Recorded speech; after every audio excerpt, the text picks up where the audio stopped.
And away we go. It is the BCJ podcast brought to you by the Holy Grail right here on BearcatJournal.com. Reds are back in town this weekend. If you're headed down to the Banks, make sure you stop by and see our good friends just outside the ballpark at the Holy Grail. And while you're there, get yourself a Cincy Light because the Holy Grail goes above and beyond. They will take an additional 50 cents from every Cincy Light purchased at their location and donate that back into the Cincy Reigns Collective to support the student athletes at the University of Cincinnati. So support those that support us and support those, more importantly, that support the Bearcats. All right, let's get this show on the road. It has been one hell of a week. It's only Wednesday. I don't know that anything else is going to happen the rest of the week, Dave, but it's been a big 3 days, and we have a heck of a lot to get to. We are efforting Dee Alexander. We've experiencing some technical issues on that front. So if you see me looking at my phone, I am trying to get Dee on the show today. If not, we will have her join us next week. But even without her, we have plenty to talk about here. This is a watershed moment for the women's basketball program at the University of Cincinnati, Dave. They get a top 5, depending on where you look. Some places have her number 4. I think ESPN has her number 6. Essentially a top 5 recruit in women's basketball to stay home in the class of 2025. She has won state 3 times as a junior in high school. I think that's pretty good. She has been Miss Basketball in the state of Ohio twice already as a sophomore and a junior. And I think it was a bit of a giveaway, Dave, when she said that she was going to announce her commitment at the Oscar statue. Could you imagine? Or the all-time troll job ever, and I would actually kind of respect the shit out of it. I'm going to Ohio State. Being the person that I am, I would have been like, damn, that's cold, and I kind of like it. But she stays home. She picks the good guys. A great picture after the event today with her, Tyler McKinley, and Rayvon Griffith, 3 locals that have all stayed home recently and cast their lot with the Bearcats. Just from your perspective, as somebody that, I don't know how much you got caught up. I think we've talked about this a little bit in the women's basketball mania that happened this year. But this is potentially program changing for Katrina Merriweather in this program. Yeah, I don't watch a single second of women's basketball, but I can still acknowledge the fact of like Cincinnati women's basketball has had a long time since they had a truly elite like player on the national level. And right, that's what I mean. That's been a minute. Yeah. It's been a day or two. Yeah.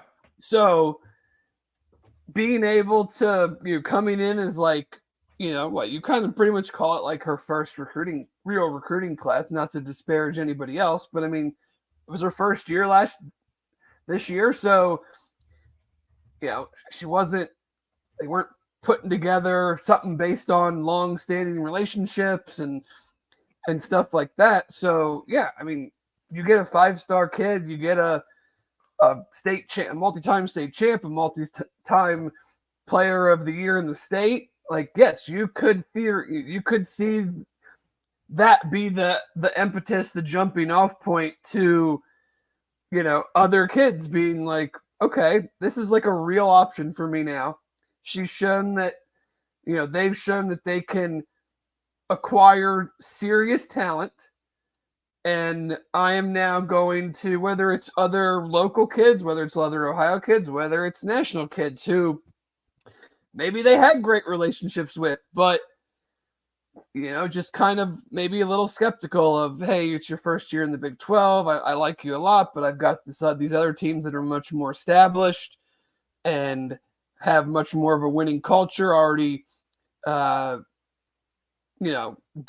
So, it's not maybe the time for me, but now maybe the other girls in 2025 or girls in 2026 now see this is a place I can go, and hopefully they add some nice pieces in the portal and have a better year in the Big 12, and that turns into true recruiting momentum that can elevate a program. Yeah, I mean, there's just so much to it. I mean, now even that's your first piece of the 2025 class. And now everybody you talk to that is in that 2025 class that you're trying to get to come to Cincinnati, high school and transfer, and say, look, we have a great player coming in. We have a program-changing, generational type talent. Come play with her. Come be a part of that, puzzle that we're creating here at Cincinnati. I think it gives both Katrina and the athletic department a lot of momentum. And look, when you're talking revenue, Dave, this is a little bit outside of just Dee Alexander committing, but it's part of the thing. There's not a whole lot of ways to generate new revenue in athletics. Your basketball arena is sold out. Your football stadium is sold out. This is potentially a new revenue stream that has been completely untapped in this market. There have never been a clamoring for tickets for women's games here. No. Because they haven't won at a high enough level. They haven't had that buzz that creates a push for tickets. If you can turn this into the women's basketball being a revenue generator, all of a sudden you've added an unexpected revenue stream into your athletic department. Yeah, I mean, and you have a local player that I'm sure if they're, I think there's some smart people over there. They will, obviously she's not going to be here this coming season, but right. People are going to, I think high school coaches, youth coaches are going to be more inclined to say, let's bring all of our kids out there. This is a team that was able to get a very good player locally to commit and play for the Bearcats. So we want to showcase that to all of our all of our players, all of our youth programs. And it builds, it's not something that I follow, but I see the numbers, man. The sport as a whole is a very, very untapped and maybe undercovered sport, and you need people like a Caitlin Clark and a Angel Reese and whoever. Even in the last 10 years, right. all those UConn teams were amazing, but it wasn't it just wasn't at your fingertips even 10 years ago with Diana Taurasi at UConn. Now it's highlights, it's TikTok, it's YouTube, it's Twitter, there's so many more ways to elevate the game, and you have someone that you hope is a major part in doing that. It should not go unnoticed for sure. If the basketball team got the number 5 player in the country, the men's team, it would have huge effects. So why wouldn't it have similar effects for the ladies? Right. And here's the difference too, Dave. Back in the time that you were talking about, let's be honest, there really were only 2 women's programs, Tennessee and UConn. Yeah. Everybody played, but those 2 were so far ahead of the pack.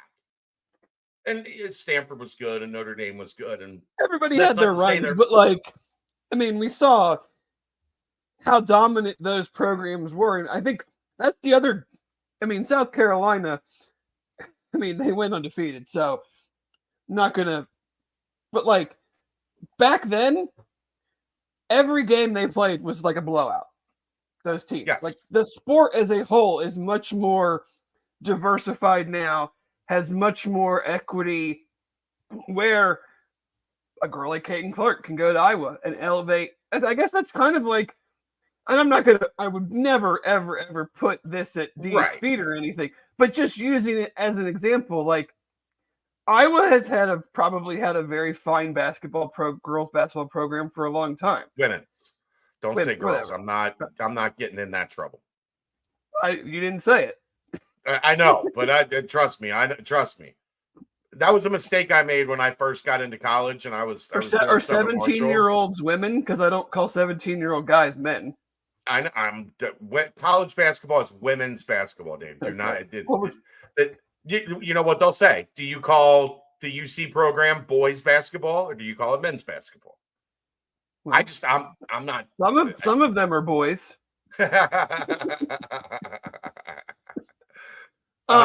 what I was saying, like, I don't know their history, but I don't think it's been anything near what it's been the last few years with Caitlin Clark. Right. So why couldn't Dee come here and do something similar to that? Yeah. Like, I'm not saying it was only Caitlin Clark. I mean, they had a lady from Cincinnati on their team who was a starter and played a ton, and so there's other pieces around it. But you get that generational talent. You hope that Dee becomes that, and then you use that to your advantage to elevate the entire roster and hopefully take a program to a place it's never been, which I'm pretty sure, regardless of what Iowa's history is, they probably wasn't what it's been the last few years. Yeah. And I mean, now you're also on the platform. You're in the Big 12. She's going to be playing high level games. It was not as great as the men, but it was a high level basketball conference with a lot of really good teams, and you're going to be able to provide that stage. It's not just having a great player. It's having a great player, potentially, if she works out like everybody thinks and hopes that she will, a great player that's going to be able to showcase her talents at a very high level as well. So the other thing being, man, Katrina Merriweather looking pretty good for John Cunningham. I mean, you go out and you get a former Bearcat, somebody that we talk about the skin in the game. Like, she is deeply, passionately connected to the University of Cincinnati. And she cares about the progress and the success of the program. And she just got hired a year ago. And she's now landing one of the best women's basketball player recruits in the country, which that ain't easy to do. It ain't easy to do. No. And I think, I think from a distant view, I didn't know what to expect from them coming in. I just knew that the last few years had been pretty rough. And so to me it feels like, and they'll probably say no, but to me it feels like they probably exceeded some expectations going into the Big 12 and kind of the roster turnover and where everything it was going. So, you do that year one. We've clearly mentioned some potential transfers from high level programs, high level players. If you're able to make that work, you have a very good player in Jillian Hayes coming back. Like, I think it's an expectation to continue to build, and I almost parlay this a little bit into like UC athletics as a whole and kind of looking at the Big 12 first year. Like, we obviously predominantly focus on football and basketball, but there are, across the board, a lot of the sports need to take a pretty big jump. We're seeing baseball is having a pretty good year in the Big 12 in Jordan Bischel's first year. I bet if we asked Doug Martin, he would say that he's not been as happy as maybe he would have liked, but they did play well this weekend. Men's golf, I saw tennis was like the 13th seed in the Big 12 tournament. So everybody needs to raise their game, and if women's basketball should be at the forefront of that. That's a big opportunity there. It's the outside of men's basketball and football, that is your most high profile, to at least the public, the general public sport. So if they can, guess what? If they can, they're still playing in a 12,000 seat arena. Right. They can grow to the point where 12,000 fans can come and watch them every night. So yeah, I think it's outstanding. Hopefully, it's the start of something, because I mean we've said it numerous times. We will cover you if you give us a reason to cover you. If people are interested in what you're doing, we will not talk about it. if people are asking for coverage, right? If it pertains to UC, look, we've talked golf when golf is won. We've talked baseball when baseball is won. Like, if you're successful, we are going to give you coverage, because if people are interested in it, it makes sense for us. This is what we do. This is, now, do we have $1 million budget where we can afford to go balls to the wall on everything? No. Be at every event and every press conference, right. And I mean, it'd be nice, maybe one day, but well, guess what though? Here's the thing: if you can make us money, we're more likely to do everything we can to provide coverage of what you're doing. So that's just the business side of it, and based on what we've seen over the past couple days, as this has, when Dee released her final 3, and then the news came out today that she was committing. I mean, I did a live feed as she was announcing. There's over 1,000 people in it, which that's not common for live feeds, especially one that I didn't announce that I was putting up, and just throw the thing up on Twitter, and all of a sudden, I think 1.24 Lambig was the biggest that it got. 1.24, 1,240 people or something like that. That's crazy for something that took 10 minutes.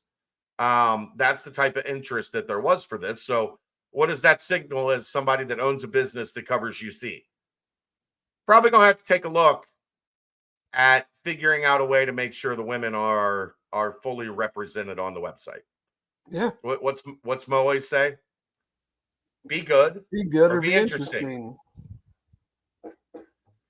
Random Twitter guy told you no one cares about her commitments too. I honestly, I feel sorry I'm to the point I feel sorry for those people. Like, imagine just sitting on Twitter being miserable all day, every day. I mean, that's the thing, is like, not everything, you don't have to find everything interesting. Like, I'm very into golf, but I don't sit there and like berate people who aren't super into golf. Like, I don't care about baseball. I don't it doesn't bother me that anyone else does. So I just don't you don't have to be into everything. Right. But then at the same time, if someone else is, that's fine. I don't know why it matters to anybody else. Who are you to tell somebody not to care about something that you're interested in? I like cooking and smoking meats. And there might be somebody that doesn't like that. Nobody cares, Chad. Well, I care. And the activity on this here Twitter feed says that a lot of people care. So I'm going to talk about it. That stuff. It's interesting. It's not as interesting as the porn bots. They're getting aggressive, Dave. Okay. This is going way off subject. I see so many people on Twitter. I'm always going to call it Twitter. Yes, me too. I see so many people who talk about how bad it is and how there's all this spam and all that. I don't get any of that. Am I just not looking on the Bearcat Journal account? You don't? No, none. I get it on almost everything I post. Or I just don't notice it because I don't really You would notice. I don't really look at the the mentions, but then there's always like, there's usually a lot of likes or retweets or whatever. So I'm not like digging through each one to see who is doing, but like on my personal one, I don't ever get any of that stuff. I don't know if I have get it a lot. Maybe it's like how many people you follow or something, like a number. They don't care about me because I only follow like 100 people on my personal account. But right, it's always interesting to me. But I mean, send those people my way then. I think one of the other interesting things is, Dave, is it's another back to Dee Alexander off of Porn Bots. It's another data point for local kids to stay home. And it's going to have to grow. There have been a lot of really good baseball players that have come out of this town. Very few of them have decided to play for the Bearcats. Obviously, football, it has been an issue for decades that the best players leave town. And then a couple of them started to stay home, and it became the cool thing to stay home. Oh, we can stay home, and we can have our families, be involved in our college career and come to our games and be a part of the journey. But now this is branching out, just another arm in that world. And Ray and Tyler, who were there today to support Dee. I just think it's interesting to see that stigma. It takes so long. That's what people don't want to hear that, Dave. Right. It takes a long time to change basic perception that has existed for decades. The only, basketball, UC basketball, okay, it was cool to stay home and play for UC basketball. For the longest time, football was not cool. It was not something that there was a lot of pride in. And that has grown. And hopefully Dee is the first step on the women's basketball side. And there's a baseball element to that. There's a volleyball element to that. And this is one of the hottest volleyball markets in the country. So each piece, it becomes more and more relevant in terms of being an option, being somewhere that local kids want to stay home.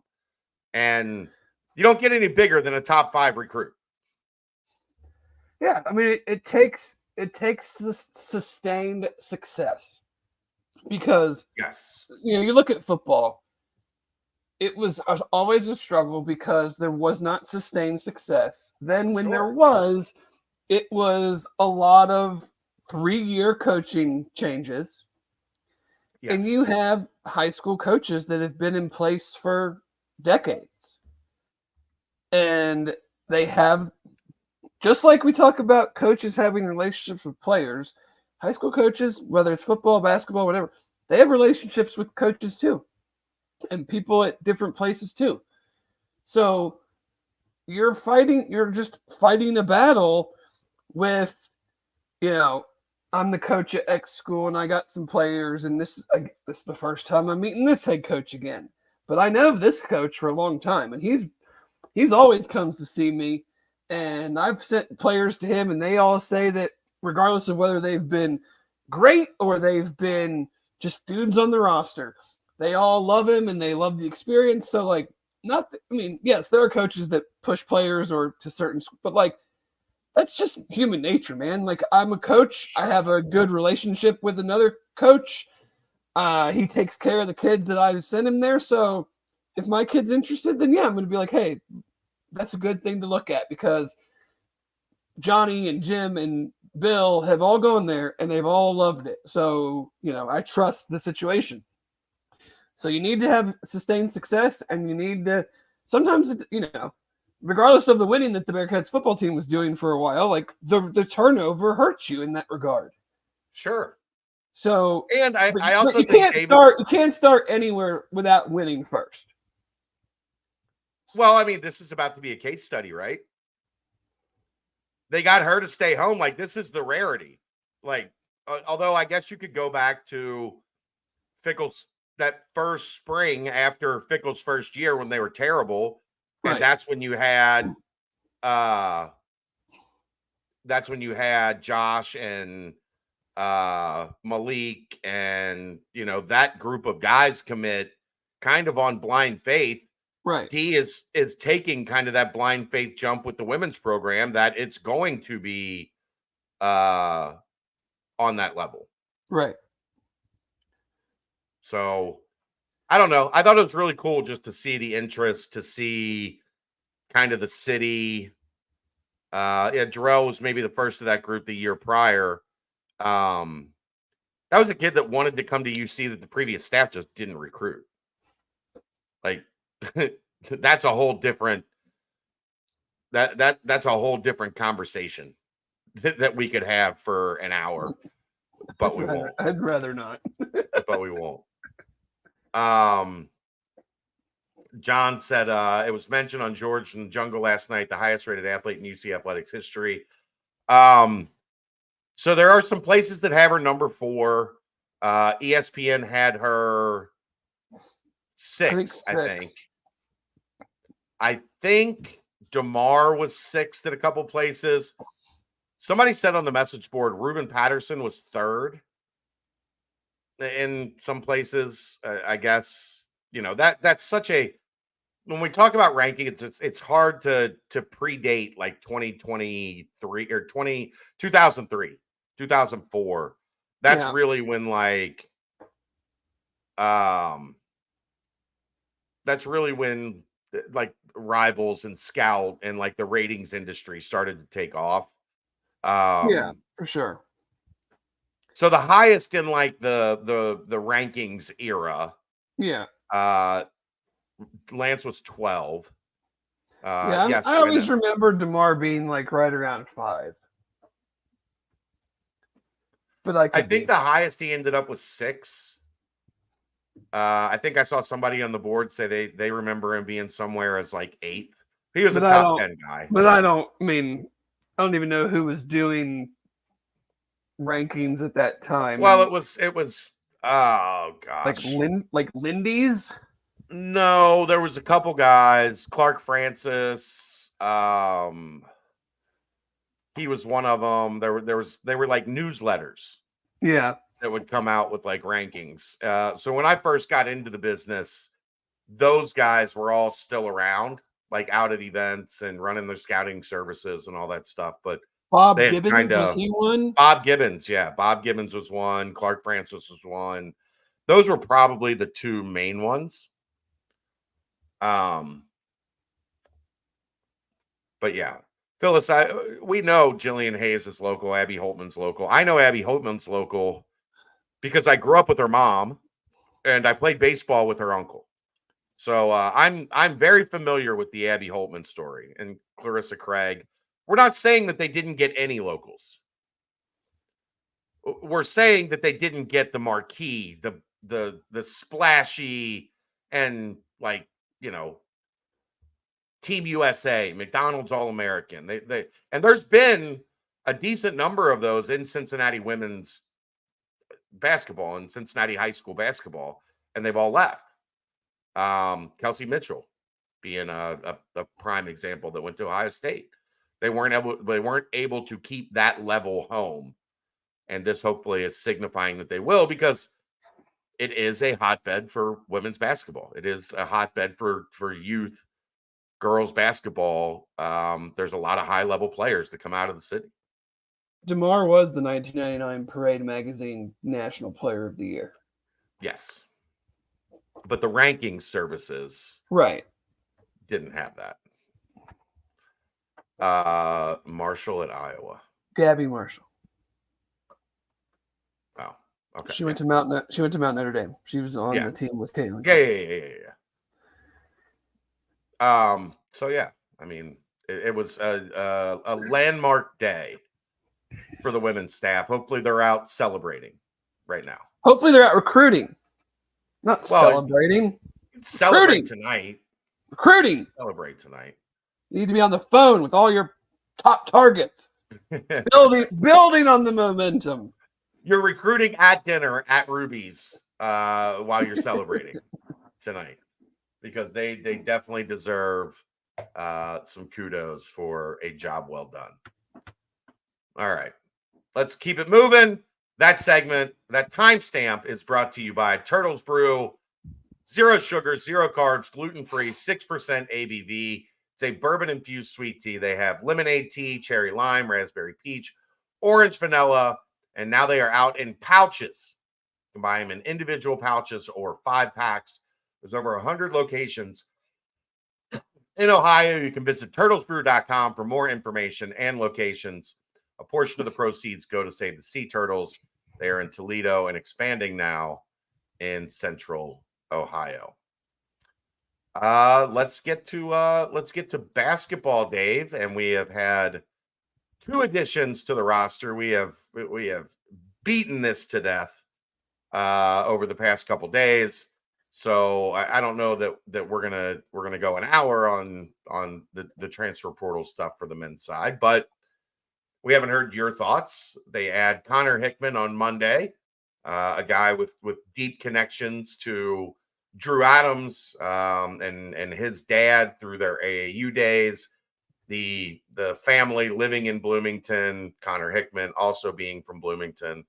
There was a very direct tie there. And then Arrington Page, who they recruited heavily a year ago, went to USC and now is circling back to become a Bearcat.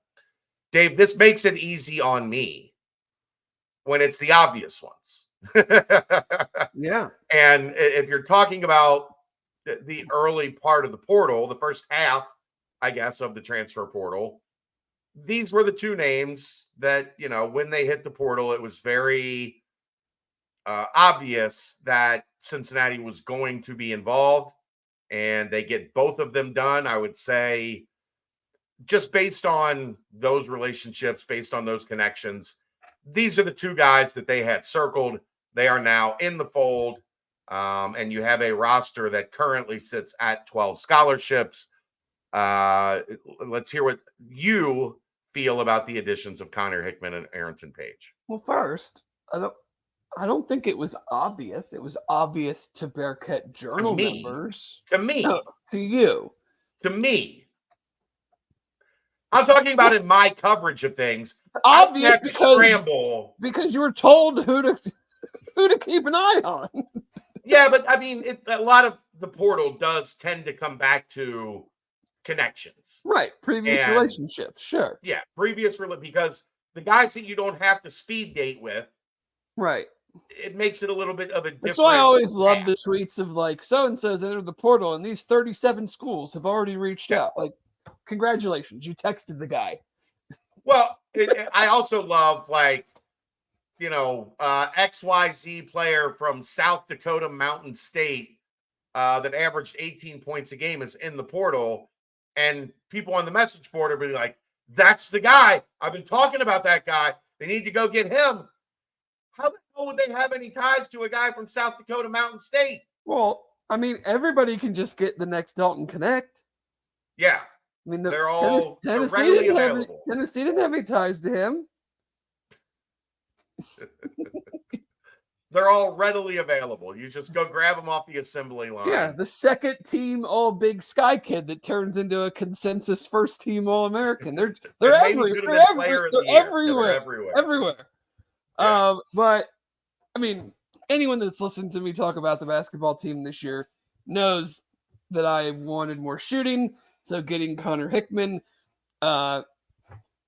obviously fills that type of need. So I'm very, very excited about that. I've said it for how many months. The team was not a very good shooting team, and they need to. What gave it away? I don't know, the like 4 for 21s and the 6 for 27s. Maybe they had Big 12 play. They were last. Kind of right there. It's kind of right there for you to see. You don't have to have a synergy account to just to see that. But so no, very, very happy about that. I even said, if that means you sacrifice a little bit somewhere else, I'm okay with that. Now in 8 months, if that sacrificial area is now a huge problem and we're talking about that, then come back and tell me that I was wrong, but right now I'm very happy about that. Arlington Page is a tantalizing prospect. He meets all of the check. I feel like he checks all the boxes of the what you want a dude to be in the Big 12 in his kind of role. Now, absolutely. The question just becomes, does prospects turn into player? And that is certainly out of any of our hands. That is on the coaching staff. That is on him. If it does, great. Awesome. If it doesn't, it still kind of leaves you in a situation where you kind of still have two bigs that aren't, not saying, and I was never saying you need to go out and get some like 17, 18 point a guy dude like a Danny Fortune that you just throw the ball into every possession and work from there. But we saw at times this year, like, if you do have, like, even with the better shooting, if you do have a air quotes cold night, you have to have another option. And they just really did not have that this year. So that is kind of my only, not question mark, but it's just okay, like, the game is different now. You're not, like I said, you're not throwing it into the post and everybody stands around while the big guy does his shimmies and his shakes and everything. But like, you do still need to have some sort of offensive threat in the paint, or it makes it pretty easy to sit out there and guard the wings and guard the top when there's no threat of you going inside with the ball. Yeah, I do think our view of that was somewhat skewed this year just because Edey and Klingon were so visible as the two best players on the two best teams in the country. I don't know if people look around the rest of college basketball that they realize that there just aren't a lot of 7'2" plus giants with elite agility and movement. But there is something to be said for that portion of the game that has kind of faded. One, because obviously there's a lot more emphasis on the perimeter now, but two, there's just not a lot of big guys that have those skills anymore. No, well, for sure. And I'm looking for something between the two extremes. Like, I'm not even like, yes, if you're going to be a guard wing oriented team, somewhere is going, like, you can't be a guard wing and big oriented team. Like, unless, UConn kind of has been. But that's when you get a Tristan Newton who had like one offer coming out of El Paso, Texas, goes to ECU and then ends up going there. You get Stephon Castle, who had a awesome freshman season, and then you have your big guy. But that's my only. Not that I'm concerned. I'm all for adding him, especially when I know you and I had conversations about him probably offline, but that was before, and even at the beginning of when he went in the portal and it started to sound like UC might be an option. My thought was one way because we didn't know that they were going to be 4 big men down. Right. After that happened, I'm like, absolutely, because one, you need another big guy, like point blank, doesn't matter who. Yeah.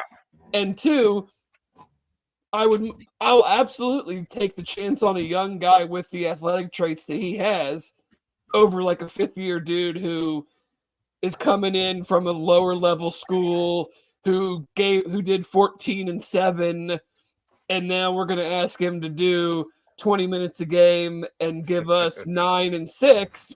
Right. We've seen that.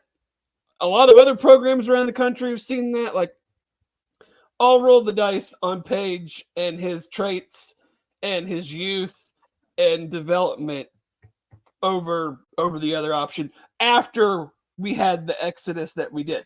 thinking about, like, before that, I wanted someone more offensive minded who could spell Aziz but still give you some potential production in the post from an offensive standpoint. Now I'm totally fine with what they're doing. Right. They're in an interesting place with one spot open. Shooters. I do think there is still a need for another big. You do have a lot of guys that can play small ball 4, but you don't really have a 4, like the traditional sense. And I'm not talking about Vic, like a 5 that's playing the 4. I'm talking about a 6'8", 6'9" guy that's long and active and can rebound and defend and do some of the dirty work and has some offensive pop to his game. But, there's also, I think, an argument that can be made. You still need even another shooter to add a little bit more versatility to this roster, because most likely you're going to have a lot of time on the floor that consists of Day-Day, Jizzle, and Dan. Guess what? The back of the baseball card says that's not great shooting. So could you still use even another guy to go with Hickman and CJ and Tyler Betsy and CMOS that gives you, an added layer of shooting to the roster? But sometimes the reality of it, Dave, is, guess what? Jizzle, Day-Day, and Dan are going to be on the floor a lot. Right. So does that person that gives you the shooting want, like, somebody's not going to be happy? Right. Does he want to come here? And if he does come here, does that then, when the season gets going and he's playing great or something? I mean, yes, you have to balance it all. I mean, I would, you know my stance. I would absolutely go for another shooter and figure for me, of the names that are out there, like Mason Gillis is a dream ad. But that's also why Duke is heavily involved, is because he's a perfect piece to a winning team. Right. I mean, he, like, that type of guy is of interest to a ton of programs, because he just helps the entire situation. He's not, it doesn't seem like he would be, worried about shots. He doesn't need the ball. Right. So it's like, he'd be a great guy to pair up and with Cooper Flagg and whoever else is going to be on that roster, just like he'd be a great guy to pair up with, our guys. And I'm sure several other teams are probably interested as well. Yeah. I mean, Duke is still, like, when Duke shows up, you go, well, yeah, of course. They're still Duke. Right. Until they're not. Oh, right. Which maybe trending in that direction. We just watched the tournament, and yes, there's defense and rebounding is very, very important and will always be very, very important. But, like, look at the teams that went far in the tournament. They're all highly, highly efficient offensive teams. Yeah. They all do it. Some of them do it in different ways. I mean, Alabama chucks a bunch of threes with a bunch of athletes, and Purdue throws it into Zach Edey and plays off of that. But they're both very, very efficient offensive teams.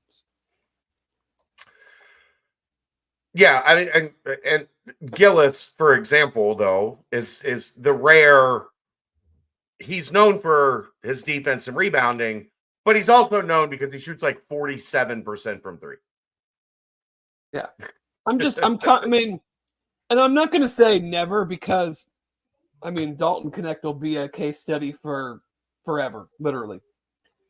But, like, just give me the dudes at the big conferences that have shown that they can do it on that level from now on. Right. Like, Connor Hickman is at a Bradley, but he showed over the years that against upper, what most people would consider like a step up, he's been able to produce. Yeah. I'm gonna be leery, like, moving forward of the, this guy averaged 17 in the MEAC.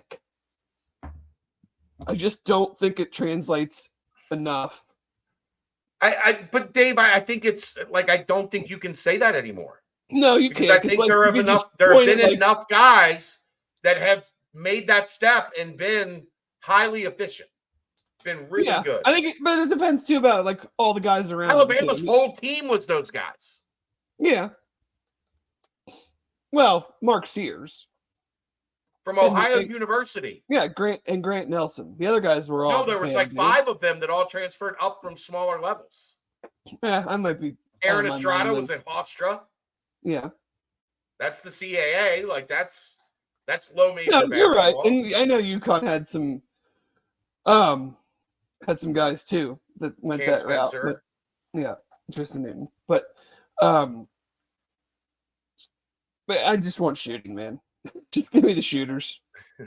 But that's the thing. Like a lot of the times, those shooters don't have coming out of high school. They're not athletic enough, right, to play at the high major level. So they go to the mid major level, and then they play 2 or 3 years, and they shoot 46%.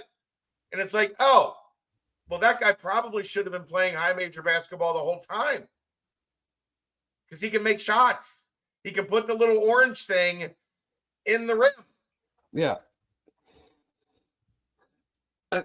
Yeah. So, I mean, but they have the luxury now to kind of sit back a little bit. I mean, I'm sure they're obviously doing their due diligence, but they're not in a position they were last year. It was like, we've got to fill a roster, or we absolutely have to get this type of player. Like, they can kind of sit back a little bit now and go, we would like to have another shooter, or we'd like to have another big. Let's see what becomes available. That's going to dictate. I think that's going to dictate the direction they go more than anything. Yeah, I'm telling people, do not get caught up in the scholarship numbers. They don't matter anymore. They're there, but we haven't got. We've told people that for how many years with football. Why would it be any different with basketball? Well, the difference with basketball now is they just will come up with a way to pay for your scholarship. Yeah. Football, the 85 was always the 85, but like when we said, like, don't worry about the 25 recruiting number, like that was a different conversation. Right. This conversation is that they really feel like a kid is going to make them better. They don't have to punt somebody to get under the number. They can just figure it out. Right. But yeah, I think they can, but that's what I mean. They can, who's available, I think, will determine, the position. Sure. More so than them having to be like, we have to go get a guy, and who is the best guy we can get might be like the 20th best guy at that position in the portal, but that's the guy we can get. Yeah. Now it's more so of like, we can get who we want, and let's wait a little bit and see, let that dictate how we want to finish this out.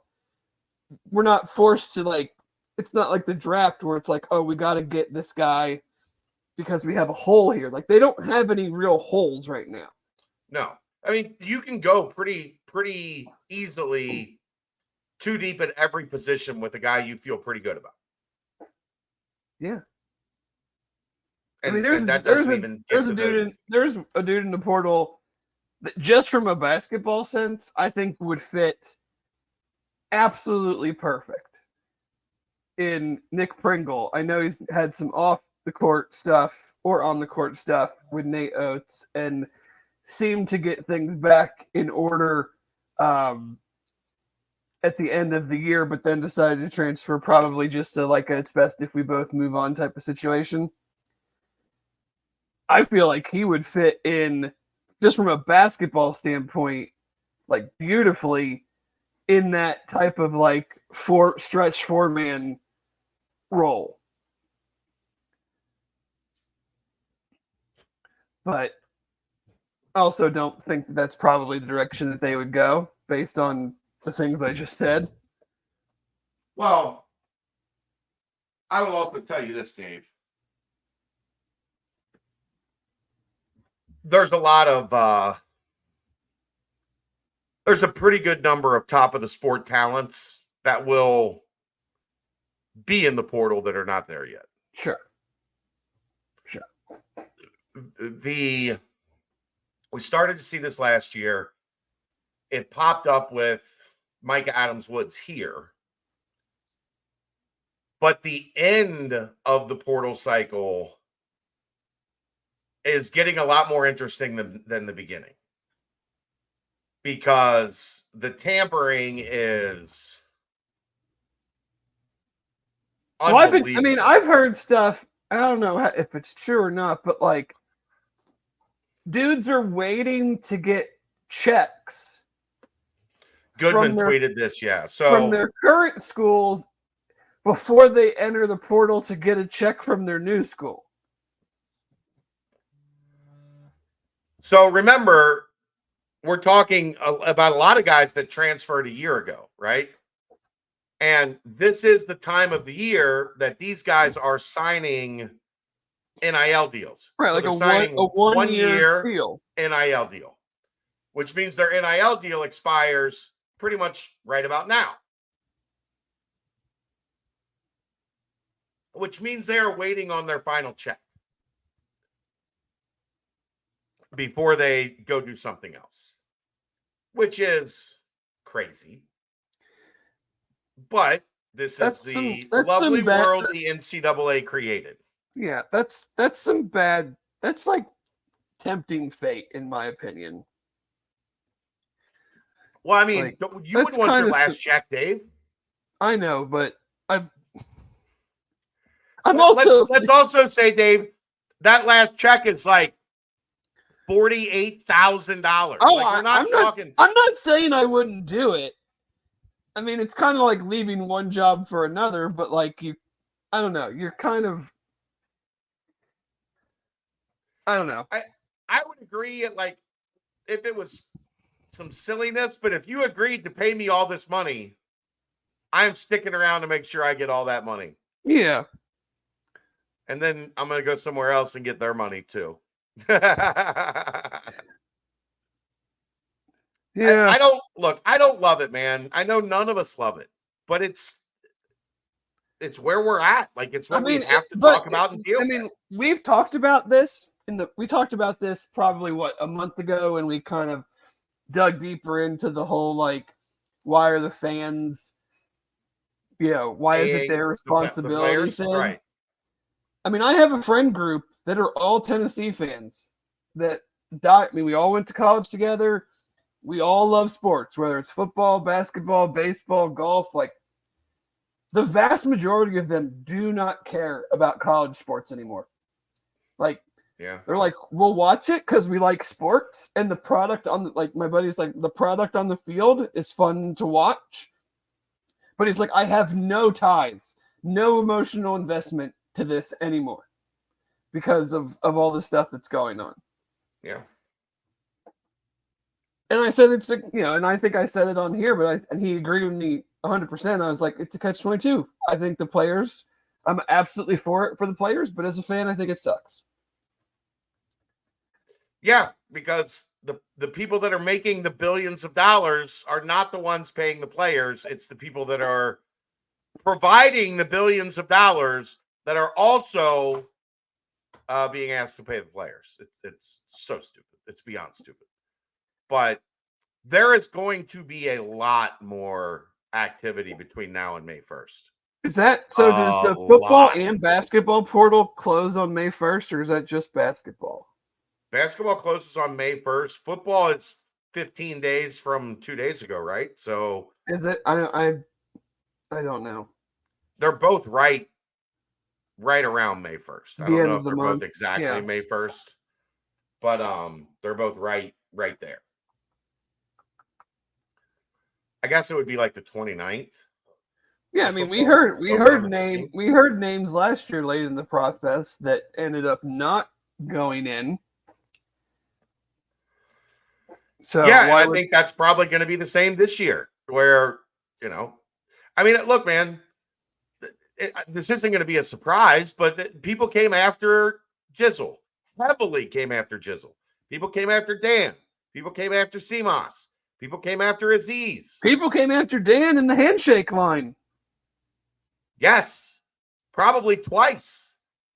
Definitely twice. I mean, if it happened one time, he had a much definitely happened the second time. He had a much better game the second time, so I'm pretty sure it happened that time too. So it sucks. But this is, and I wanted to get to this a couple of weeks ago. This is off tangent a little bit, but that happens here sometimes. This environment, I know a lot of people were mad when Wes got extended. A lot of people were mad because he hadn't won yet. And I understand that side of it. From just a fan's perspective, I know you live in the one loss, like that's the I don't want to say bottom line, but that is the ultimate judge of success. And for the most part, you're right. I also think early in tenures, early in processes, people get so caught up in expecting it to be year 5 of the process when it's year 2. And the reason that Cincinnati committed to Wes and Wes committed to Cincinnati is so that you could have some stability when you're going through this shit.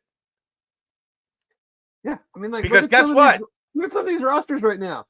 I think Arkansas's got one dude. Kentucky's got like 3. Doesn't have many. Like, yeah. I mean, who knows how many BYU has? Like, yeah, I don't want to be dealing with like. I think basketball is probably even harder than football because even in football, like you just recruit so many more guys. Yeah. That so many more positions. Your whole roster is not like falling apart on a coaching change. Sure. Basketball, literally, like I think the tall dude that transferred from Kentucky to Arkansas is the only guy on their roster right now. Yeah. It's so when you make a commitment, and it's not just that, Dave. You know what we didn't get really any of this portal cycle? Wes Miller for XXX job. Right. And that, guess what, people? That damages your stability when you're trying to recruit the portal. If every article is about your coach being in the mix for 15 jobs. And if Wes had a $5 million, $3 million buyout, we still heard his name with a $10 million buyout at a couple places. If he's got a $3 million buyout, the buzzards are circling. And do these guys that we just talked about, that everybody is trying to get into the portal, how steadfast are they if there are rumors every day that your head coach is leaving? Right. How much more likely are they to start thinking, well, I got to look out for me. If my coach isn't here next year, maybe I should listen to this offer for an astronomical amount of money. Yeah. Because some guys on this roster got offered an astronomical amount of money. I mean, not as much as you and I are making, but a lot. No, of course not. This is a multimedia conglomerate. Yes. I mean, massive media entity. Where we made more money off of 2 videos than we have off of like 15 videos combined. 30, whatever. Like, it's the stability is critical right now because everything is unknown. Everything is completely just scrambled in the middle of the table. Like I said, there are some absurd names being tossed around as possibilities into the transfer portal. Care to elaborate? No. When they go into the portal, we'll talk about it. We need to have we need to have a VIP, a premium VIP Bearcat Journal Discord where it's a blood oath, and we say whatever we want, and then if we find out you were talking, then we hunt you down and cut off a finger.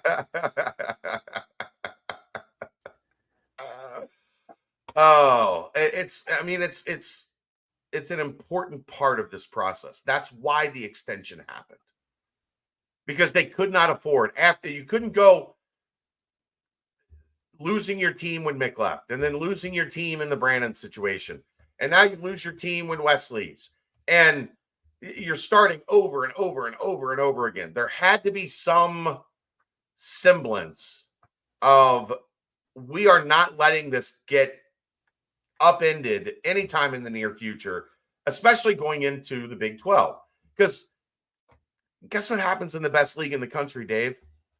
When your guys play well, everybody sees it. Everybody sees it. And you know what a lot of people think? We can get a guy from there. Rick Pitino talked about it as he was trying to poach one of the best players on the roster. We're looking at guys from Cincinnati. They're actively watching tape on your underclassmen, not because they know they're going to go into the portal, but now because, okay, we need to get this guy in the portal. That's the biggest change from last year to I really missed my calling. What was that? Well, if I knew that this is what college sports was going to become, you'd have been an agent? No, I'd have been like a coach who is like doing all the back channel stuff. Like, that's right up my alley. No, I don't want to be an agent. I don't want to know. That's apparently these NIL agents are getting 20%, Dave. Yeah. That does not paint a great picture for the intelligence of the youth of America. You do dumb shit at 18, 19 years old. We just didn't have it on social media. I know. Nobody was paying attention. Thank God. Believe me. Dave Simone, senior poaching analyst. That's right. Dave Simone. I mean, what do you need? Oh yeah, I'll go find you a shooting guard. Yeah. Look, you're one of those guys, and as soon as somebody pops up that you're like, oh, I love that guy's game. You're like, I love this guy. Well, yeah, now you're just watching tape and going, all right, does anybody know his people? What AAU program did it play for? Yeah. Who's his AAU coach? Who's his high school coach? Who's his trainer? Like, it's wild. It is wild.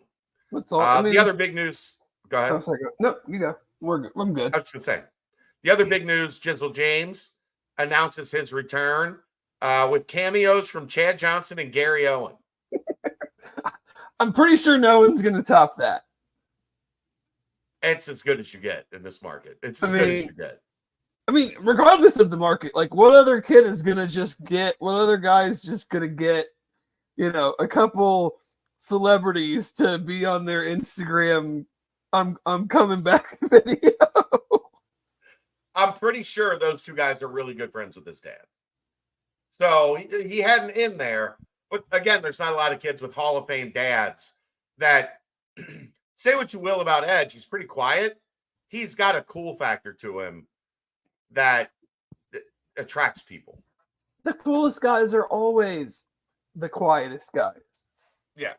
Well, Chad Johnson's cool, and that guy doesn't ever shut up. Well, no, but like the understated elements of it. Like, yeah. Chad is just cool because he's hilarious, and no one, like, if you told what the person that he like really is, no one would believe you. Yeah. Like, because he just puts off such a different persona. But yeah, I mean, it's like, you always got to watch the dudes that kind of just hang in the back and are low key. They're the ones that have the that are the ones really making the moves.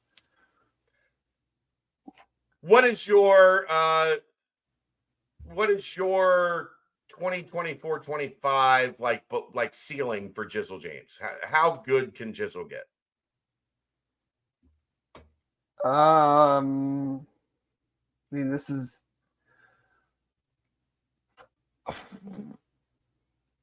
me not knowing like the rest of the Big 12 at this point. Sure. I'm going to go into the season expecting him to make one of the like first, second, or third team All Big 12s.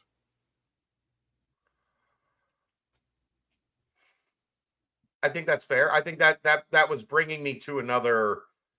But again, that's what that. I mean, I have no idea who's going to be on Texas Tech or Baylor or what. Like, but just in general, I feel like he progressing and developing his outside shot a little bit more. Like, I think he could be one of the top 15 players in the league. I think he's in position to at least be like an honorable mention guy. If he's not one of those guys, mainly because this is a very guard-dominated league, so that spot could get pretty tough for anybody to jump up to. But one of the biggest problems we talked about a year ago, and I talked about this with somebody that's been a guest on this show multiple times and is a friend of the program. I had this conversation today when I was on campus. And it's a conversation we had here during the season. How many games last year did Cincinnati have the best player on the floor? Not a ton. Very few. If any. I mentioned UCF, and they're like, Rob Sellers. Like, Rob Sellers wasn't the best player on the floor, or their guard that torched Cincinnati in that final game down at UCF. This team didn't have a top 15, 20 player in the league. They didn't, period. Point blank, end of story. There was nobody on this roster last year that was a top 15, 20 player in the league. I think now, Dave, you can have that conversation about three guys that could fit that mold. Yeah. Jizzle, Dan, who, if he takes even a small leap compared to the leap he took a year ago, he's going to be in position to be one of the best wings in the Big 12.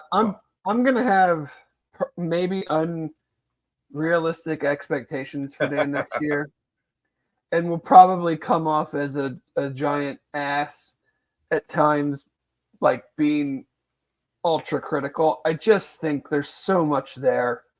Yeah, and there is. And like why can't he be like, what was the dude from Kansas a few years ago? Was it his last name Jackson? He maybe got drafted by the Suns. Yeah, I know who you're talking about. Pierre Jackson. No, like the bigger dude. Like more Dan's size. I could be wrong with the last name, but like I just see I see an NBA wing player, like from the athletic ability, from the first step, from the rebounding, doing some of the intangibles, rebounding out of your area. He is not a bad shooter at all. I think he needs to be more judicious with the shots that he takes. Sure. I think some of his numbers slant because he puts up a couple very questionable, whether it's a three or a drive into three guys, and he's like falling down and then throw like just a more controlled, uber athletic guy. Like, I just think he can be a major there you go. Thank you, Jeffrey. Josh Jackson. I just think he can be that. And I'm not going to say he's going to like be a lottery pick. I have no idea. But in the mold of that type of player. Yeah. That is an insane, like, that's the thing, is like, if Jizzle takes a step, Dan takes a step, and I'm not sure I think he can be a better rebounder, but I'm not sure there's like a true step Seamus can take at this point. I disagree there because he didn't have splashy big games until the end. He made some key shots, but I mean, I think Aaron somebody had this number. No, it's you. He didn't score over 19 points in any game until the West Virginia game or whatever. Right. I mean, he could be a more efficient, better shooter. But I just mean like from a overall, like I think there's just a lot more room for Dan and Jizzle to take a big step versus what Seamus. But Seamus isn't the athlete that those two are. That's what I mean. So, I don't think he needs to be. If those other two guys, like you have a very, very solid point guard, and those two guys, like, yes, those three guys could all be top 25-ish players in the league. And when you look at it like this, I think Jizzle will be in the conversation for best point guards in the Big 12. I think Dan will be in the conversation for best wings in the Big 12.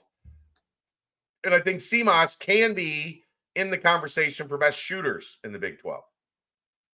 They did not have that a year ago. Those guys weren't at that point. And I think we saw individually from each of them as the season wore on that they were approaching that. Now you go into a year where most of your guys are very familiar with each other. You're not learning schemes. You're not learning systems. You're now refreshing a lot of stuff or adding to, okay, this is an offensive package that we used last year. Now let's put 4 or 5 different variations on that package. You know, the play where Seamus came up the paint, set a screen, ran off a screen, circled around, caught it at the top of the key, wide open 3. Well, now all of a sudden you can run 4 or 5 different options off of that because you're allowed to now work on things that aren't the very basic fundamentals. I mean, a lot was made of the offense that UConn ran this year. Yeah. They can run that offense because they had a very veteran team and an uber talented freshman. Yes. So next year, UC can probably implement variations off of actions that they couldn't implement this year because not that Jizzle couldn't do it, but he had never done it. It's not in your muscle memory to be like, okay, I know that we do this and then I go over here. But then if this defensive guy is here, then I'm supposed to do this instead of what we've been working on. Like, right. It's 101. He was at 101. And that's what I was just going to say. Do I wish that maybe he had played a little bit more? Sure. But they also have to be able to play more. Like, right. So, and I'm not singling him out. That's just like young guys, freshmen across the board. Like Dan, his freshman year. Dan flashed all of this talent his freshman year. They could barely keep him on the floor because he made a lot of the same errors that Jizzle did that were not errors of effort. They were errors of experience. They were errors of knowledge. Playing more lets the other coaching staff know, like, they're only going to do so many things because they've got 3 freshmen on the floor, right? Or a freshman and a JUCO transfer. Like, they're not going to be into this huge bag of options because they don't know them yet. They're not seasoned enough. They're not experienced enough. They haven't seen what to do when this very veteran guard does something that, because he's reading it one way and I've never seen someone read it that way. So I don't know how to respond to that. And it slows you down and you're thinking more. And now I think you'll be able to potentially see, an Excel, go up to the 200 level or the 300 level, so to speak, of now when Seamus does this and they do this action on the elevator screen, then I know to go do this instead of just standing here holding the ball and waiting for him to like go further back to half court and then pass him the ball and then we start over again. Right. Dan and James both seem to hint this is their last year in college. Guess that would be a good problem. MA, I wouldn't worry about that stuff. If we get to a year from now and they both have great years and they both go into the draft, it was worth the journey. That's not an option if they both have average to below average years. That's only an option if they both go out there and kill it. So yeah, I mean, good problem to have if it's a problem that you have. I think that probably about sums it up on basketball. You got anything else? Not really. I mean, will be interesting to see. You know, the portal's always interesting. What did I see? Like 1,600.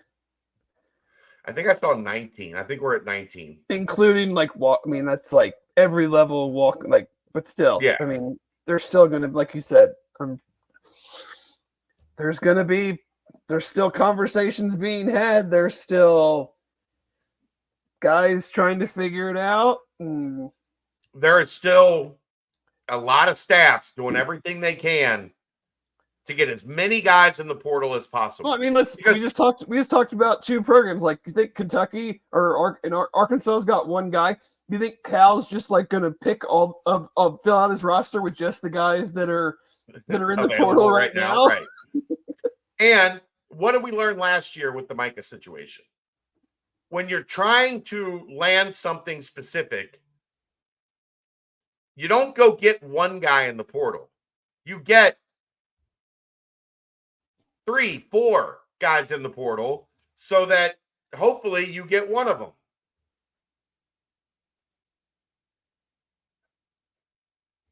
I mean, you know, that's the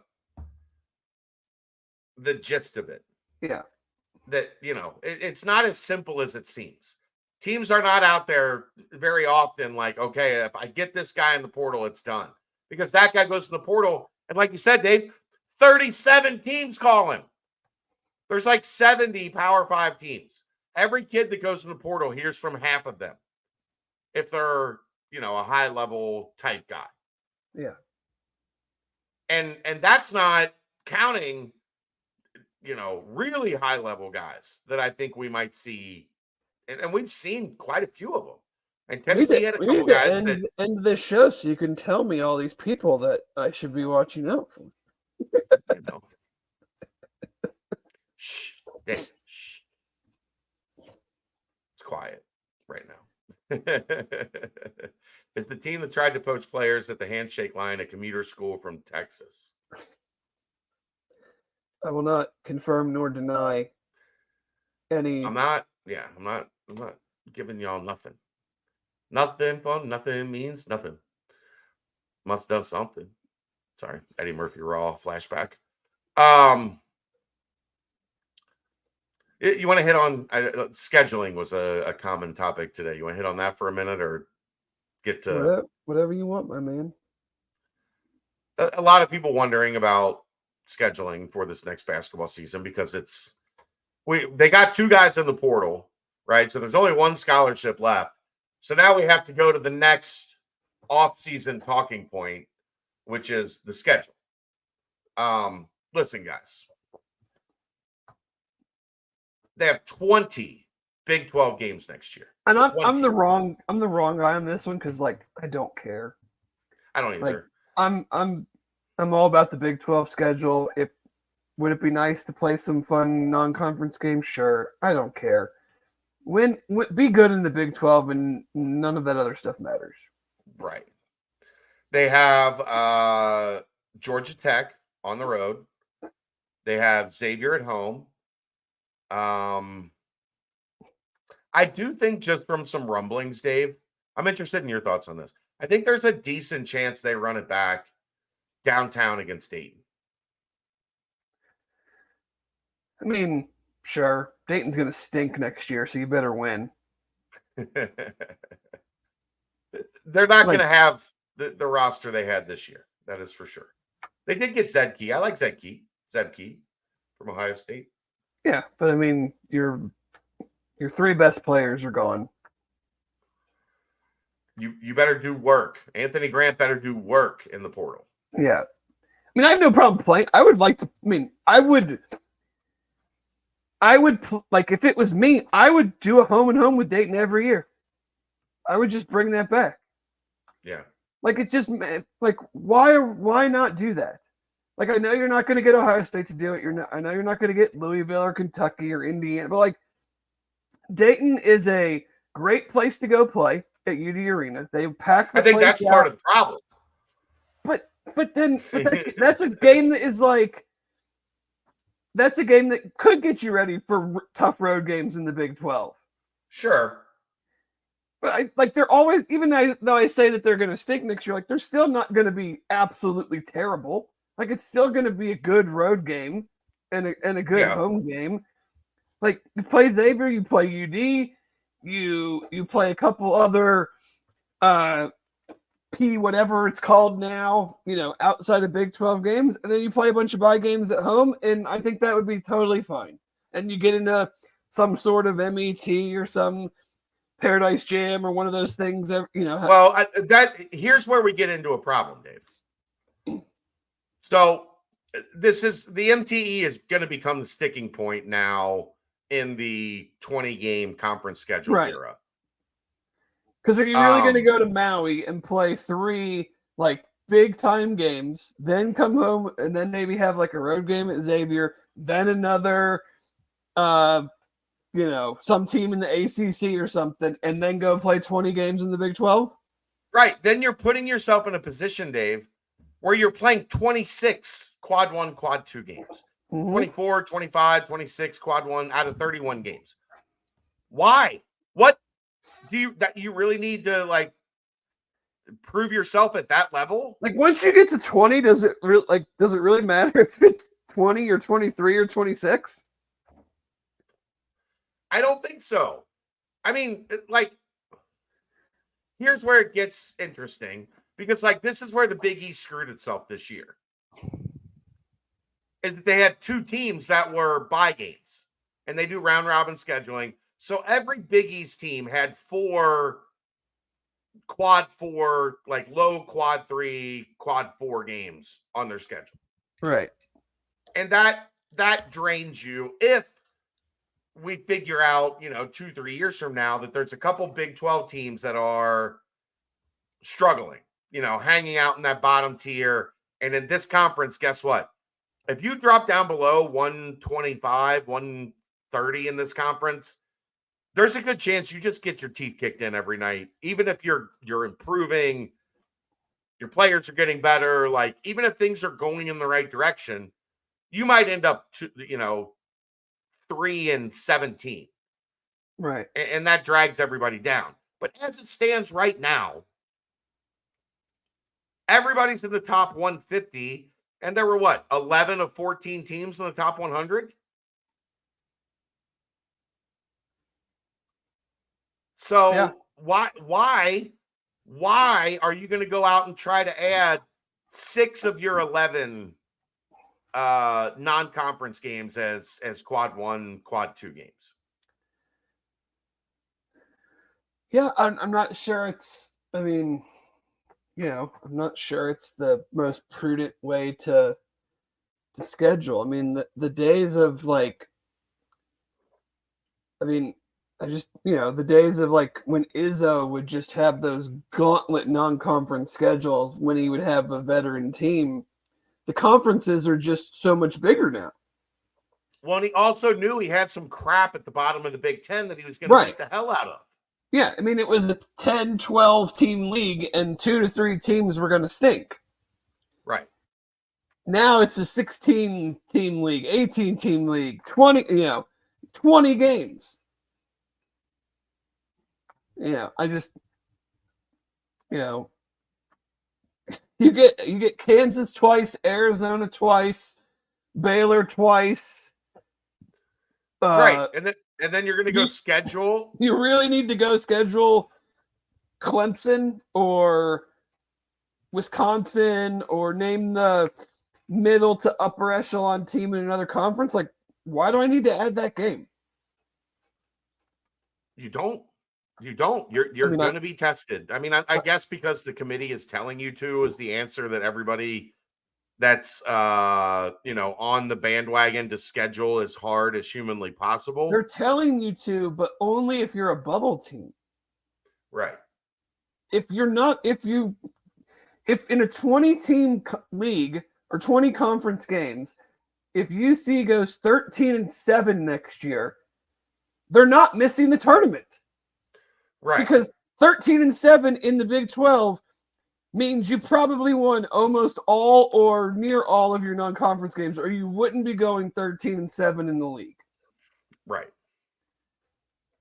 Unless you go schedule 8 quad 1 game, quad 1, quad 2 games in the non-conference, and then you have to go 13-7 in order to break even.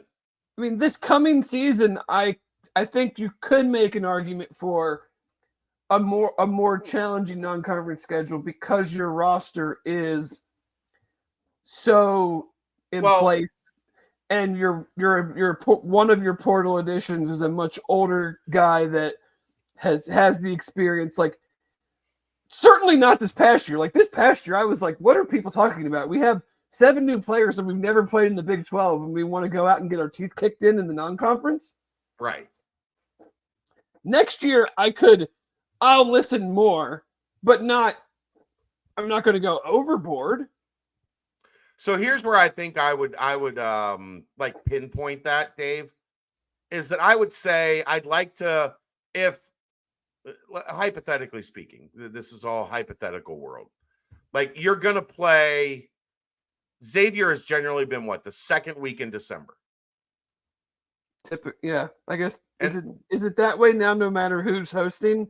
I know it moved a lot. I don't know. That's just like Fox is now kind of settled. Like, that was the problem, was Fox was experimenting with, like, do we want to move it here? Do we want to adjust it a little bit? I think it's settled in that second week of December. Okay.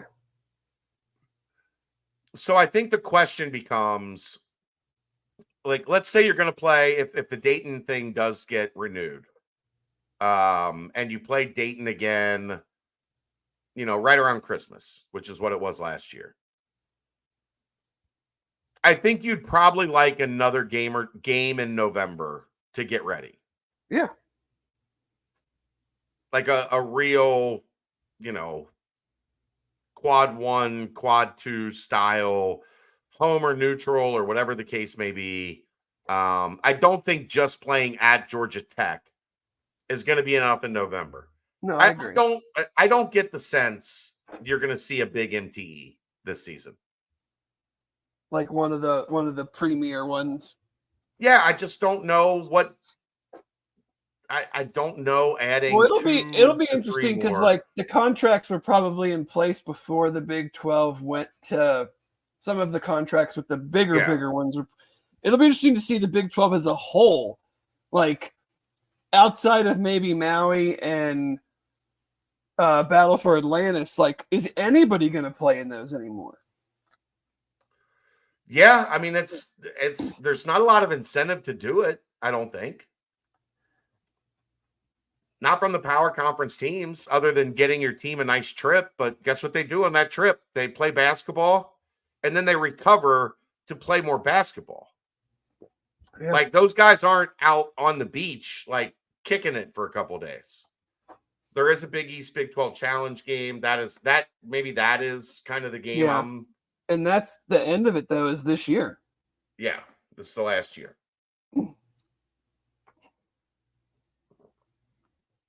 I would expect UC to be if there's a Big East Big 12 Challenge, but I don't know that for sure. They weren't in it last year, and they have a pretty notable team coming back. So yeah, I would think so.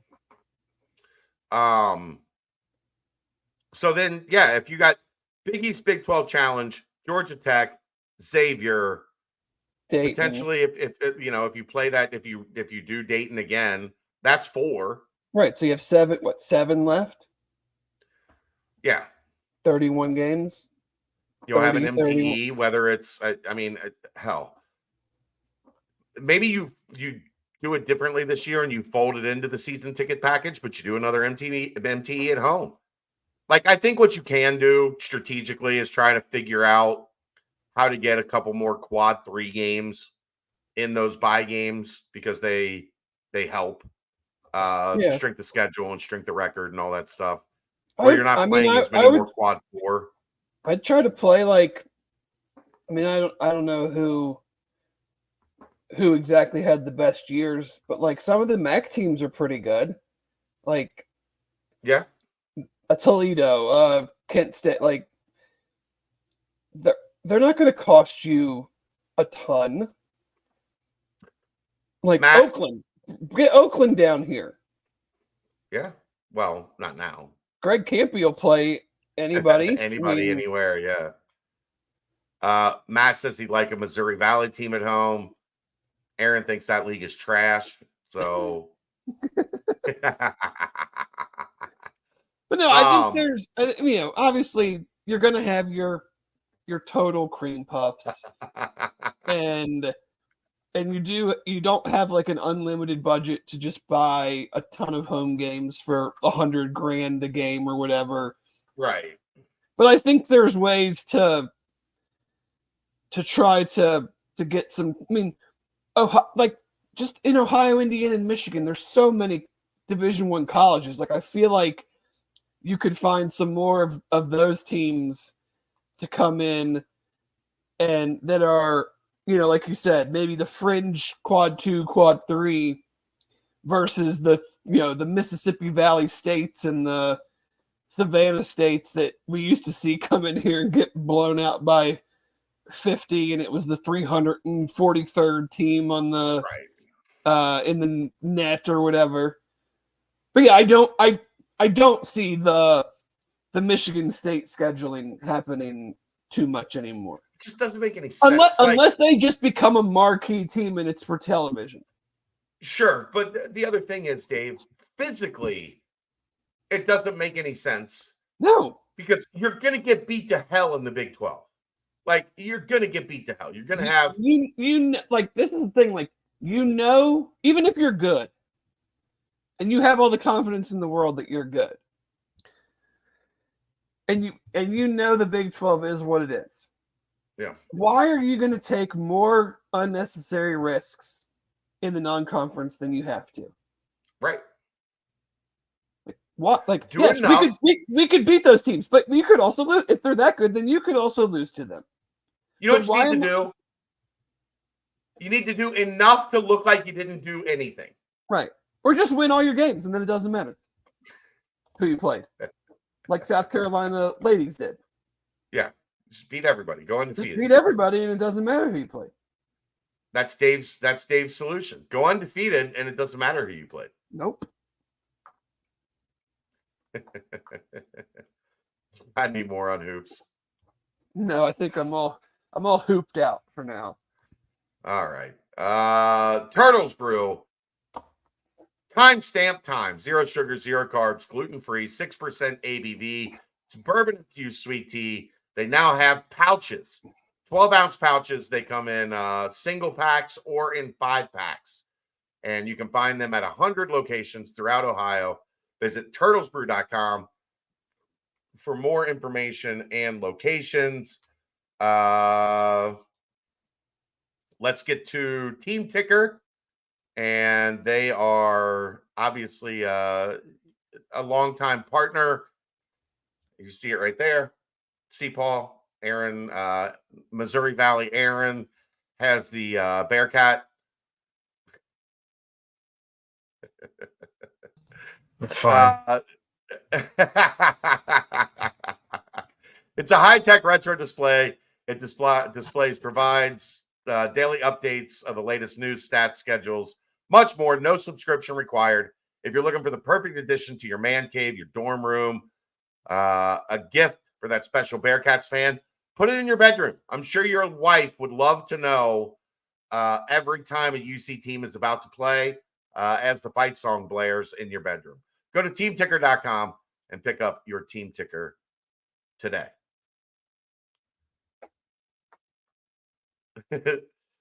Should have titled that segment "An Hour on Hoops," even though we don't think we have an hour on hoops. Hey, I don't want to hear anybody say that Dave doesn't care about hoops. I think there was only like 5 minutes where you were looking at your phone. Hey, I gotta make sure there's no breaking news or anything, man. Football spring game. We'll date it all the way back. How about the news that Jason once again lost his Super Bowl ring in a giant vat of Skyline chili? Seems on brand. It's so on brand. I had somebody text me about it today. Like, did that really happen? I'm like, yeah, he loses his Super Bowl ring like once a quarter. Now, this one, I'm guessing it's in a landfill somewhere at this point. Wasn't it wrapped in like a sock?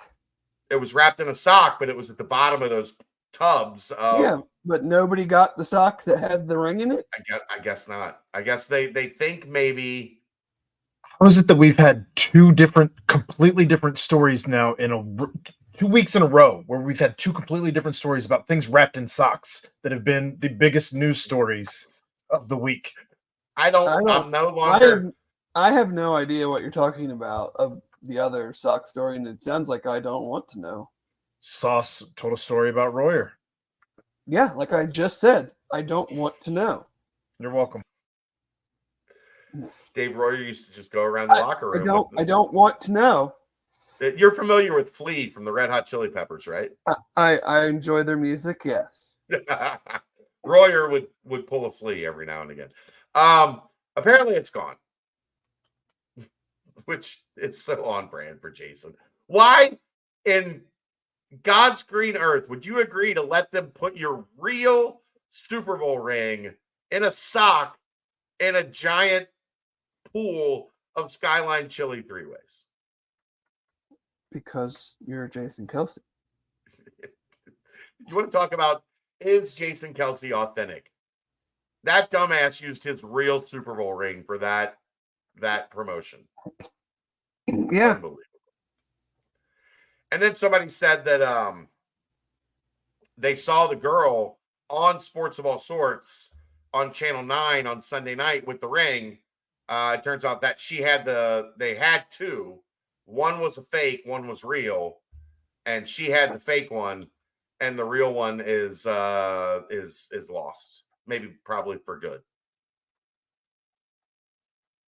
The other thing was, Dave, those girls had a 3-way fight in the tub.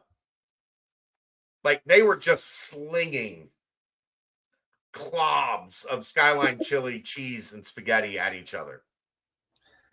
It was unbelievable. Sounds hot. Why were there two? Because there were two pools, Jeffrey. Two pools. So you had to have a real ring and a fake ring. One in one pool, one in the other. That was set up to fail. Absolutely. That's what you can't agree to that in any way, shape, or form. You put your real Super Bowl ring there. What are we doing, Jason? What are we doing? What was your entertaining the masses? Now they've got content, and that content is probably going to earn them more money than the Super Bowl ring. So, right.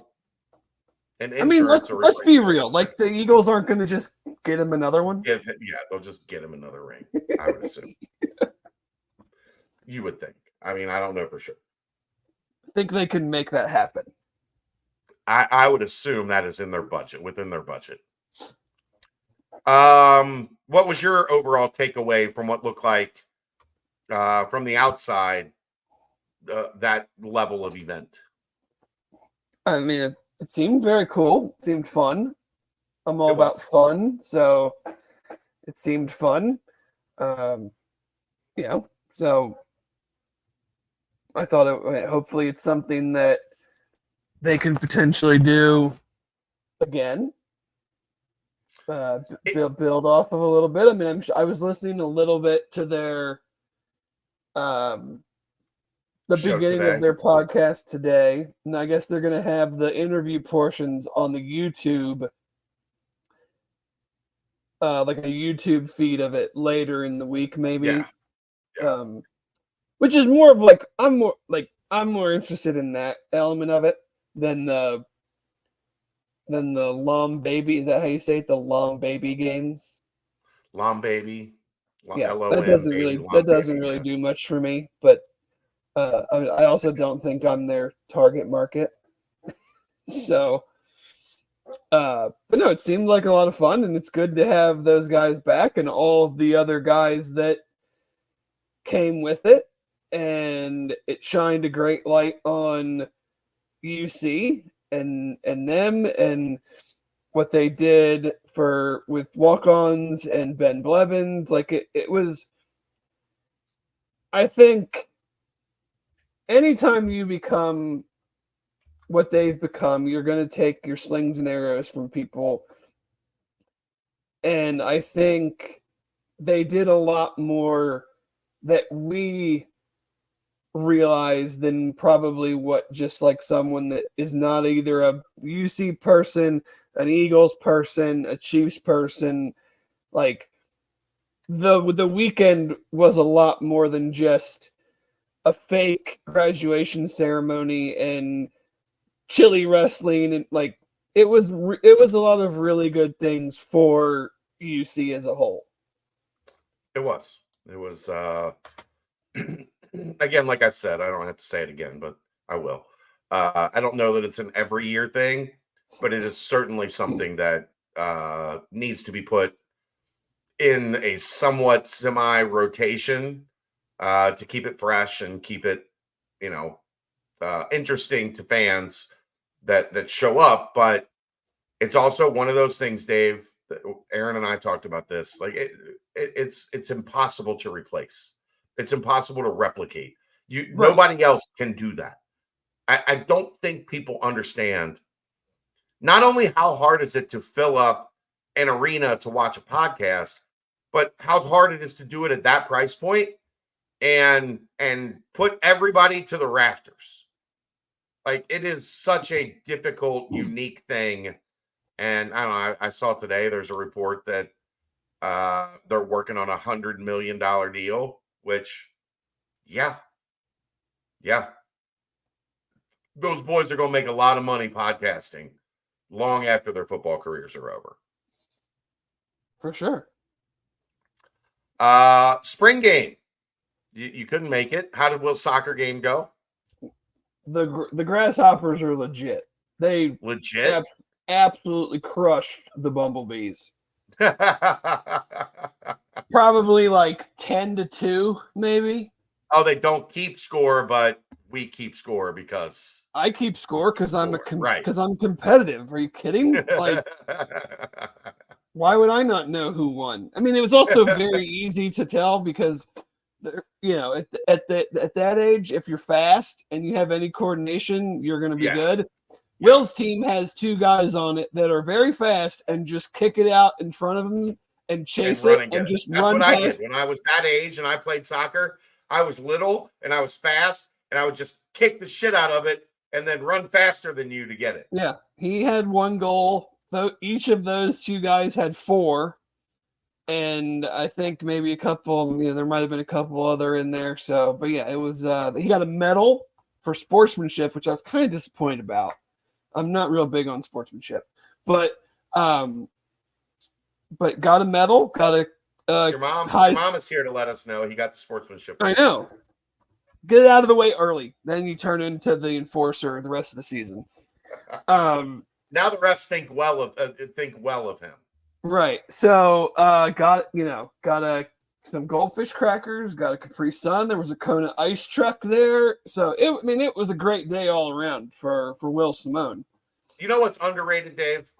What's that? Having a Capri Sun as an adult. Yeah. Those things are delicious. Why is that not right? Why is that normalized? Adults drinking Capri Suns. I don't know. We should start. Well, I did last summer. It was a good day. Then we went to Jurassic Quest at the convention center, so saw a bunch of huge dinosaurs. So I was sad to miss the spring game because I do enjoy real football, but it was a very fun day. From everything you heard and saw, what was your outside observations of what happened on Saturday? I mean, I think, I kind of alluded to it going into the week. Like I wasn't going to really take anything from it because I have a good grasp of what it is, and like when you look at Corey Kiner, Xavier Henderson, Tony Johnson, and 2 starting guards don't play. Like I'm not what am I supposed to take from an offense that I know 50% of it's going to be playing hopefully like 2,000 snaps or something, 1,000 snaps or something. So it sounds like Brandon Sorsby or Brendan. I always say Brendan Sorsby had a pretty good day. Again, you guys talked about it. Like they rushed 3 all day. Where is he supposed to go with the ball down the field? Like if he forced a bunch of stuff down the field and threw some interceptions, fans would be like, I don't know if he's any good. He threw a bunch of interceptions in the spring game. Right. He doesn't force the ball down the field and checks the ball down to what's available. And fans are like, well, the offense didn't really do anything. So I'm just kind of like, I kind of told you why I wasn't going to really take much from it. So it kind of played out the way I kind of expected it to. Sure. These things are very much glorified walkthroughs almost. I mean, yes, they're playing, but like you said, I mean, like you guys talked about, rush 3, drop 8, no blitzing, no pressure packages, offense very vanilla. In that type of situation, like what do we think is really going to happen? I do have one thing. Maybe me not being there, it's hard to like. Sure. I can't really be like, oh yeah, I saw this guy, and even though those situations were, I knew that was going on. This guy's still impressed, or this guy didn't. Like, it's just hard to really talk about it too detailed. Yeah, I do have one thing maybe that I'm maybe a tiny bit concerned about. Yes. The running backs outside of Corey Kiner had a really good day. Yeah. And this is a defense that we saw at the beginning of last year was very stout against the run.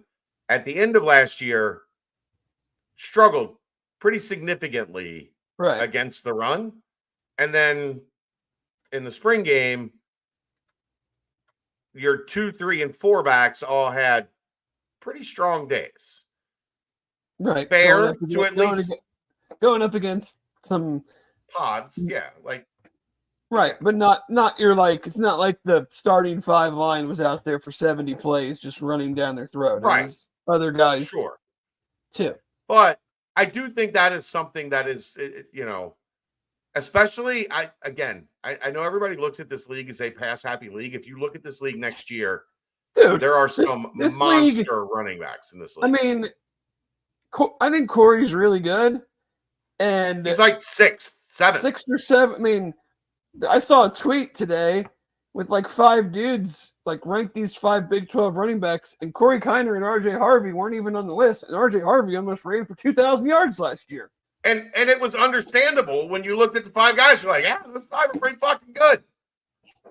So yeah, I mean, it sounds Dante is what Dante is. It sounds like Jalen Hunt has kind of turned a bit of a corner, especially compared to last year. I think they are, they're not going to be super aggressive. Like, not aggressive is not the word. It's not going to be like a massive portal haul, but I do think defensive line is a spot that they would like to add to. So yeah, it's, how does the new defensive alignment, does that have anything to do with it? The linebacker play, obviously the 3 defensive linemen aren't going to do it all on their own. Run the running game. The linebackers are an integral part of it as well. So yeah, I mean, it can't all be we're not going to sit here and be like, oh, it's great. Everybody looked great. This is great. Great. Like, there's got to be, we know you're not going to all of a sudden go from like 3-9 to, 10 and probably not 10-2 or something crazy like that, unless everything falls into place beautifully. Sure. So there's going to be some areas that are still going to be of concern. It's just how do you combat that? And did it get to a point last year? It all goes hand in hand. Like, did it get to a point last year where they were so concerned about the ball getting thrown over their head that they were like, we can't let 2 play drives happen, and we just let 6-7 play drives happen on the ground instead. So it's kind of, the same thing, just in a different way. So how does the back end potentially being more shored up end up helping the running game because they're not as worried about the deep pass? Right. And again, spring game. Let's just sure. I agree. I agree. In this league, if you can't defend the run this coming year, it's going to be a long year. Yeah. Because I it's very valid what you're saying, because if they would have done a great job defending the run, I could go, that shows that's a good thing, very good thing, because regardless of how the spring game went, I would still feel confident they're going to be able to run the ball. Yes. Even though they got stopped they didn't have a great running day in the spring game, I'm not real concerned about them running the football. Right. I don't know. Just the one thing that kind of stood out to me is like, okay, I've got my eye on this going forward. The latest episode of the video series, you were pretty high on. The Strong Shall Reign. I was I don't want to make too much of it, but like I was just impressed that they let the guys speak as freely as they spoke. Yeah. And not that they let them, but that they actually like let us see that. Right. Because those type of pieces are they're puff pieces. I mean, generally speaking, they are sunshine and rainbows and look how hard we're working and everybody is so much faster and stronger than last year. And yes, last year was hard, but we've got all the right guys here now, and everybody's doing what we ask and blah, blah. I mean, there was some legit, whether it was Nico talking about Jordan Young, whether it was how about just straight up, I didn't like him. I didn't like him. Yeah. I didn't like that kid. Like Jalen Hunt talking about himself. I didn't work hard enough last year. I went through the motions, and I could have, last year could have been my last year, and I had a conversation with Dante, and I decided that I didn't want that to be my last year. Yeah. Now, is it worth a win? I have no idea. Sure. But at least from my perspective and where I sit, you don't hear of a lot of teams that don't like each other or are not doing all of the little things that also are good. Right. You better be really, really damn talented. So if they are all a percent more bought in, a percent stronger, a percent more committed, like Jalen Hunt talked about, I never got up and did extra work. Right. I wasn't going to 5 a.m. lifting. 5 a.m. No, he said I was going to bed at 4. I was playing video games. Yeah. And the thing is, I think it's been pretty evident in spring practice that he's been much better. So, I don't think there's anything particular to pin all of that on last year. I think it just sometimes happens with transition years. Sure. But I was just I just thought it was I don't even know if refreshing is the right word. You're not going to see many in-house produced videos where the strength coach says, "I didn't like you last year. I didn't like this. I didn't like a starter on our team. You were picked dead last." Yeah. In our whatever they were calling it, like, and that surprised me more than anything. Like, that tells you, like, Jordan Your Young teammates had you dead last. right. You're not like some walk on. You're not some 5'9" try hard white guy. Like, easy, Dave. You are a guy. I'm a 5'9" try hard white guy. You're not 5'9". 5'8" 3/4. You're not 5'9". I'm not claiming to be. Was. But you know what? Like, he's a. I went to Florida. I'm a big dog, and then these guys were like, yeah, you might have gone to Florida, but like, you came here and were whatever. I'm not there, so I'm not gonna say sure. But he like, I think him getting picked his last. His mom will tell you he had a disappointing year. His dad will tell you he had a disappointing year. That's why him getting picked last kind of tells everybody exactly what everybody thought. And and a lot of times people can take that as, well, they just don't like it's they don't understand. They're out to get me. They don't it seems like he took it introspectively of like, okay, I'm going to learn from this. I'm going to grow from this. I'm going to see about better. Right.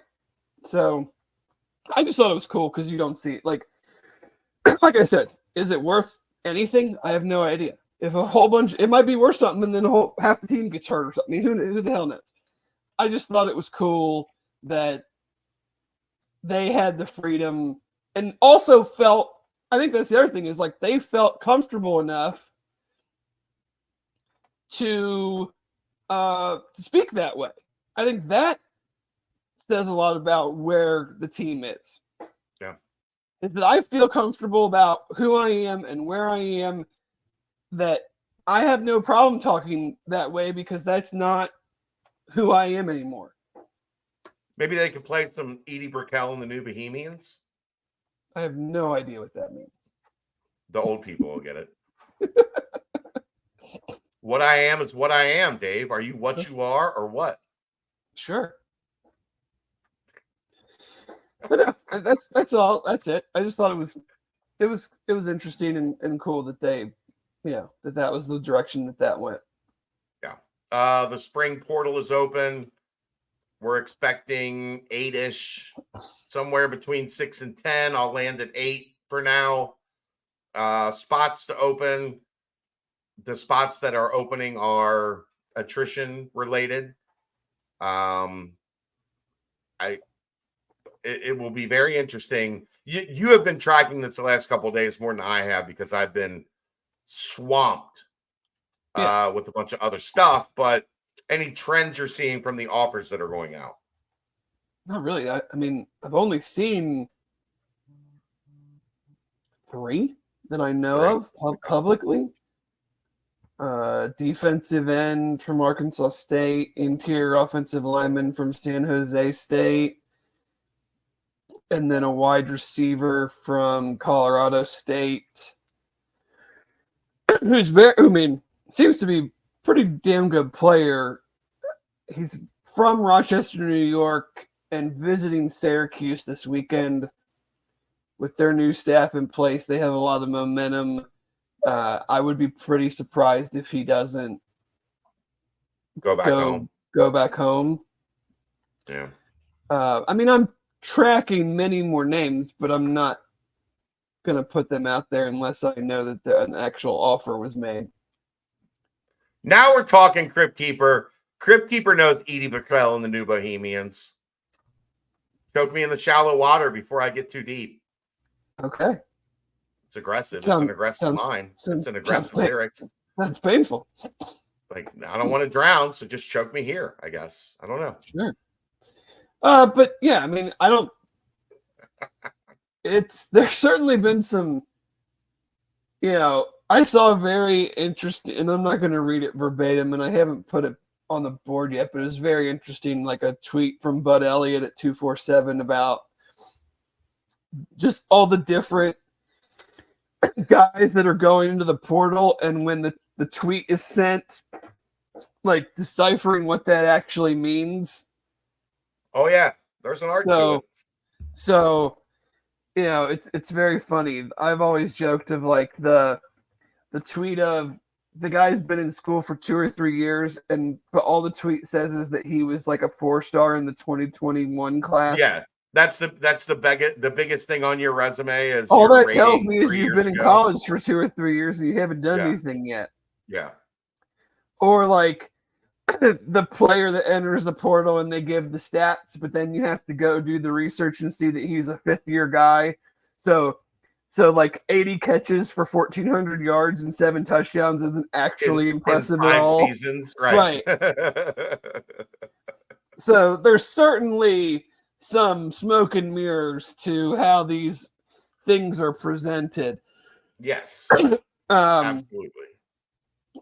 But this staff and these recruiting guys, I mean, they are a tape-driven staff. I feel fairly confident in saying that unless it's a rare case, they're not super interested in the 1-year guy.